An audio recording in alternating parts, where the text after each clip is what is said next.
turabasuhuje kandi tubahe ikaze abakurikiye Wazo Speed. Njye ni Mike Speed. Turi mu karere ka Nyagatare, hano duhagaze akaba ari ku macumbi ya EPR. Uyu munsi tugiye kuganira bya biganiro mukunda bigira uruhare mu iterambere ryacu rya buri munsi.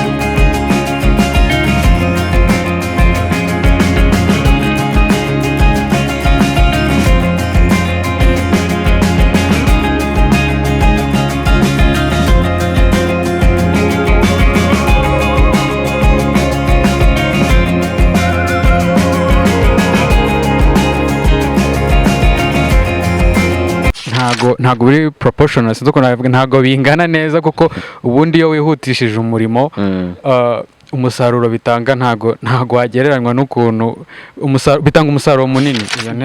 Iyo nteruro ngo masa y'Abanyafrika y'anyanga kubera ko sinzi aho byaturutse.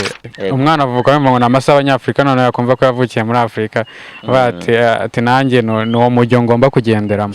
Niyo waba uri umuhanga, niyo waba uri umuhanzi, icyo waba ukora cyose, ariko tubahiriza igihe nta kintu wageraho. Aho nawe ubwawe utekereza kuri uno munsi kutagera, ubona abandi bantu bageze umurimo wakugeza. Iyo bavuze igihe ni amafaranga, ni ukuvuga ko igihe gifite agaciro. Igihe gifite agaciro, yaba ari umunota umwe, yaba ari segonda imwe, ifite agaciro.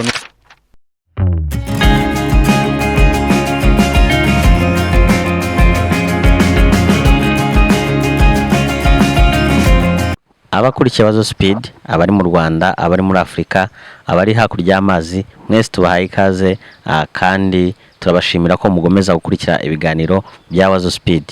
Turi kumwe n'umushyitsi ari bubibwire, hanyuma tunakomeze tuganira. Tubahaye ikaze. Murakoze cyane. Watangira wibwira abadukurikiye, abakurikiye Wazo Speed, kugira ngo tuganire tuziranye. Murakoze cyane. Amazina ni Ruzibiza Fred, ariko ay'ubuhanzi ni Serval Poli. Nkaba ndi hano mpagarariye Imirishyo Art, kandi ndabashimira ko mwanyakiriye muri kino kiganiro. Nizeye ko turi bugirane ikiganiro cyiza. Murakoze. Ubuhanzi ni bwinshi, najya tubwire ubuhanzi bwawe ni ubuhanzi bumeze gute? Murakoze. Nk'uko bivuze, ubuhanzi ni ikintu kinini kirimo ubusobanuro bw'ibintu byinshi, ariko ngende umuhanzi mu gice cy'ubwanditsi. Nandika imivugo, nkanayigaragaza, nkayiperforminga, nandika n'ibitabo bimwe bamenyere ku novels. Ntago ndi umuhanzi ku giti cyanjye, ndi mu muryango mugari w'abahanzi. Twishyize hamwe, harimo abandika, harimo abakora ubugeni, harimo abakora ibintu byose bijyanye no guhanga. Mbega twe twifata nk'umuryango mugari waremwe kugira ngo natwe tureme.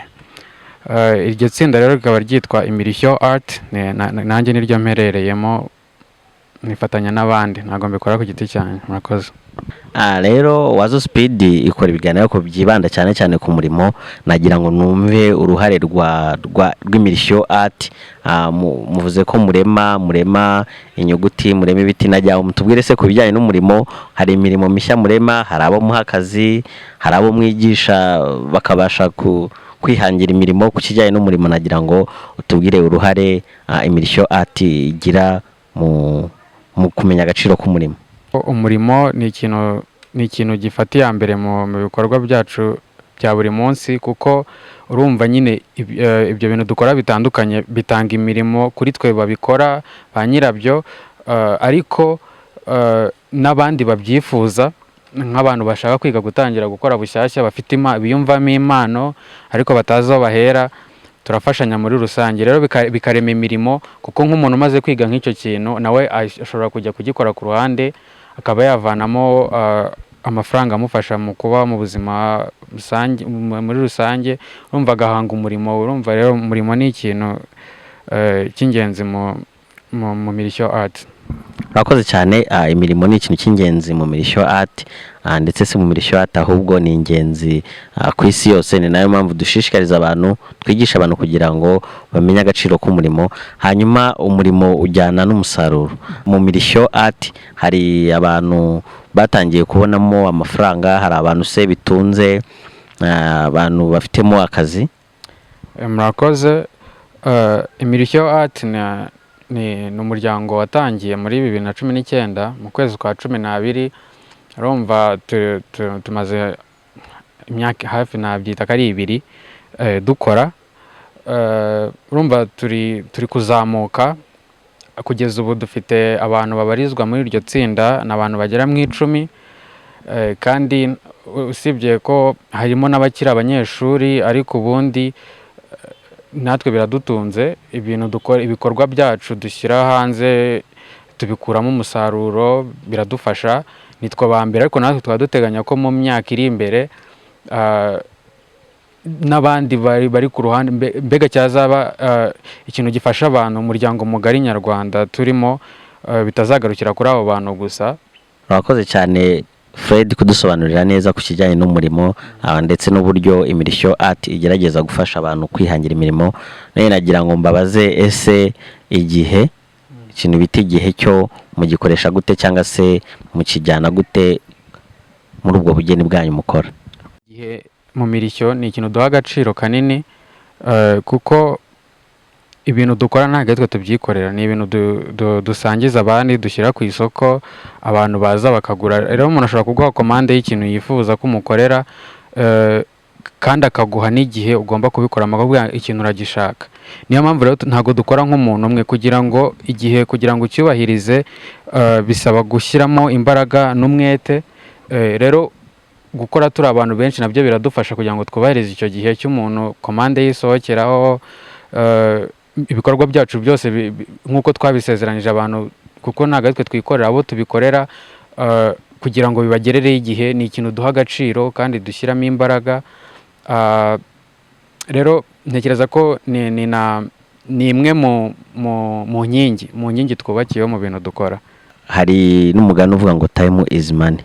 Nagira ngo we nka Fred cyangwa se mu buhanzi bwawe, iyo wumvishe iyo nteruro ivuga ko igihe hari amafaranga, ubyumva gute cyangwa se wowe ubifata gute? Murakoze cyane. Iyo umuntu avuze ngo igihe ni amafaranga, ni ijambo risobanuye ikintu kinini, kuko amafaranga ubundi ntabwo wayabarira ngo ni igipapuro, ni valeur, inoza agaciro afite. Rero iyo bavuze igihe ni amafaranga, ni ukuvuga ko igihe gifite agaciro. Igihe gifite agaciro, yaba ari umunota umwe, yaba ari isegonda imwe, ifite agaciro. Ni ukuvuga ngo ikintu utakaje muri iyo segonda wagombaga gukora ntugikore, ubutakaje agaciro, cyangwa nkatwe noneho dukora ubugeni, umwimerere wa cya kintu ubutakaye. Murakoze. Hanyuma nagira ngo nkubaze, ese nk'umuntu akoresheje komande y'icyumweru, hanyuma ugatinda ukayikora mu byumweru 2, ukamukerezaho icyumweru, cyangwa se wenda akaguha komande y'ibyumweru 2 ukayikora mu cyumweru kimwe, hari ugutinda, hari no kwihutisha umurimo. Nagira ngo umbwire, se habayeho gukererwa gutyo ugakereza nko muri cyumweru, cyangwa se habayeho kwihutisha akazi, byagira iyihe ngaruka yaba kuri wowe yaba n'uwo nguwo ugiye guha serivisi? Birumvikana ko iyo watindije ikintu ingaruka ziba ari mbi, kuko urumva utakaza icyizere, icyizere ubundi nicyo cya mbere muri business. Iyo utakaje icyizere, ibintu byinshi byose ni nk'aho bitakaje. Rero nk'uko nakubwiye mbere, igihe ko ari inkingi twubakiyeho, twe twubahiriza igihe, kuko dukora mu itsinda, dukora turi abantu benshi. Rero ntago ka nk'izo zikunda kutubaho, ku buryo ibintu twasabwe n'abakiriya bacu kugira ngo tubakorere bitinda kugeza kuri icyo gihe. Ntekereza ko ntago izo kesi tuzifite ari nyinshi. Niyo mpamvu, kuko igihe ari ikintu twubakiyeho mu bikorwa byacu bya buri munsi. Urakoze cyane. N'abadukurikiye babibonye, nambaye umupira wanditseho 5 times fast is equal 5 times ahead. Bishatse kuvuga ngo iyo wihutishije umurimo cyangwa se ukoroshya akazi inshuro 5, bituma ugera no ku musaruro wikubye inshuro 5. Icyo gitekerezo nka Fred, we nk'ukuntu byumva, wumva ari cyo? Ukuntu mbyumva, iyo niba nayita nka slogan, iyo slogan mwafashe, ni igitekerezo nakuye ku muntu twaganiriye. Icyo gitekerezo ndavuga ni reka nanjye nyibaza abantu badukurikiye, kuko numvisha aricyo byafasha mu kwihuta mu iterambere. Ni ikintu ahubwo ntekereza ko ntago biri proportional, sinzi uko nabivuga, ntago bingana neza kuko ubundi iyo wihutishije umurimo umusaruro bitanga ntago wagereranywa n'ukuntu bitanga umusaruro munini kuko niba ujya ukunda kumva abantu benshi bakora neza hano hanze turabumva, usanga abantu batanga amaserivisi neza, usanga niba hari umuntu muteganya ngo wenda muri uyu mwaka ndateganya kwinjiza wenda nk'ibihumbi wenda nka 5 by'idolari, yego, ariko ugasanga kubera ukuntu yakoze neza cyangwa ukuntu bubahirije ibyo bakoraga bakabikora mu buryo bwa nyabwo, ugasanga inyungu bateganyije, cyane cyane nkunda kubyumva nko ku mabanki cyangwa n'abantu benshi bakora neza, usanga inyungu iyo umuntu akoze neza cyangwa akihutisha umurimo nk'uko byongera icyizere, byongera abakiriya, byongera nawe ubwawe byiyongerera icyizere, rero bigatuma umusaruro ntekera ko navuga kurenze utabarwa, utanga umusaruro munini urengeje uko wabitekereza. Noneho turemeranwa ahubwo ukanarenza yuko 5 times fast ishobora no kungana n'10 times ahead. cyane kabisa. Murakoze cyane. Nagira ngo mbabaze nk'urubyiruko cyane rufite impano, hari umuntu bayifite impano, yaba se gushushanya, yaba se ubwo bugeni, ariko akaba avuga ko yabuze akazi. Nagira ngo ubagire inama, nongere ngo baze nese hari umuntu utiyumvamo iyo mpano ari artist akaba afite ubushake, hari ukuntu mushobora kumwigisha mukaba mwamuforma nawe akaba yaba umunyabugeni ndetse akabikuramo n'umwuga n'akazi? Nahera ku cyambere arombajije nk'umuntu ufite iyo mpano ariko akaba yumva ko nta kazi afite cyangwa avuga ngo ategereje indi mirimo yakora. Ikintu namubwira nuko ni ibintu bitunze abantu babikora benshi cyane batunzwe n'uwo mwuga. Rero namugira inama no gutinyuka. Icyambere uratinyuka, ikindi noneho buriya iyo ukora nk'ikintu ukunda, abantu benshi bumvisha umurimo no kuvunika no kugira ute, benshi bagatekereza iyo mu birongo buriya niho biba byoroshye, ariko buriya ushobora kuhakora utabikunda bikakuvuna kurusha ikintu icyo ari cyo umuntu wikorera ibirayi cyangwa bari abakarani bakora ibintu ariko abikunze. Yego. Rero namugira inama niba ari ibintu akunda kubikurikira, agatinyuka akareba bagenzi be. Tuba dufite abantu benshi tuba twaragiye twigiraho, urabegera cyane noneho iyi ni art ni industry iri gukura mu Rwanda, ni industry itaratera imbere cyane. Ntekereza ko ubu turi gufatanya, ni ugufatana akaboko kugira ngo tugire aho tugera twese dufatanyije, kuko ntabwo ari ikintu cy'umuntu umwe gusa. Ikindi cyane ugendeye no mu Kinyarwanda baravuga gushaka no gushobora. Iyo ushatse umuntu ufite ubwo bushake byanga bikunda arabishobora. Rero mu minsi iri imbere turi guteganya, nk'uko nakubwiye, nta mwana uvuka ngo ahita yuzura ingobyi, ariko turi guteganya ko tuzafungura art center, tuzajya duhugura abantu ubu tubikora mu buryo budahamye neza, ariko mu bihe biri imbere turateganya gufungura art center, tuzajya dutangamo amahugurwa, tugashishikariza n'abantu kubikora kuko ni mu rwego rwo guhangana imirimo, sibyo no kuba ari n'impano cyangwa ari ubushake umuntu ashaka kubikora. Abadukurikiye rero bashaka kureba ibikorwa bya Imirishyo art, bashaka se kuba abana bagana mukaba mwakongera n'ubwo bumenyi, cyangwa se nabo biyumvamo impano bifuza ko mwahuza izo mbaraga, nagira ngo babwire address zanyu kuri social medias kugira ngo babe bababonaho. Murakoze. Kuri email ni imirishyo@gmail.com, ku zindi social media Instagram na Twitter ni Imirishyo art. Nimero waduhamagaraho ni 0788 48 52 908. Murakoze cyane.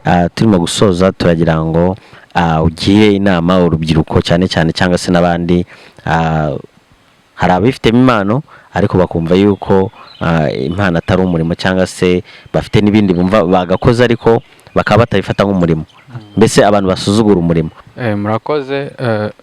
inama nagira ko umuntu usuzugura umurimo ni ukumubwira guhindura imyumvire, kuko ibyo byose gusuzugura, kudashyiramo imbaraga mu bintu byose ni ibintu bituruka mu myumvire. Ni uguhindura iyo myumvire, kuko umurimo ugira ahantu uvana umuntu ukahamugeza, kandi umurimo wose watunga umuntu. Umurimo wose umuntu akora ashyizemo umwete, ashyizemo kwitanga, ashyizemo urukundo, wakugeza kure, aho nawe ubwawe utekereza kuri uno munsi kutagera ubona abandi bantu bageze umurimo wakugeza. Murakoze. Hanyuma abantu batubahiriza igihe cyangwa se bicaye igihe cy'abandi, batazi agaciro k'igihe, usanga cyane cyane bavuga ngo hari amasaha y'Abanyafurika, hari ukuvuga ati n'ejo ni umunsi. Nagira ngo ugire inama abo bantu bafite imyumvire runaka ku gihe. Iyo nteruro ngo amasaha y'Abanyafurika y'anyanga kubi, kubera ko sinzi aho byaturutse, ariko buriya no mu rwego rwa patriotisme, kuko buriya ikintu bita ideology ni ikintu kibi, ni ikintu gikura gihererekanwa generation umwe ku yindi. Umwana avuka ngo ni amasaha y'Abanyafurika, none yakumva ko yavukiye muri Afurika, ati nanjye ni uwo mujyo ngomba kugenderamo.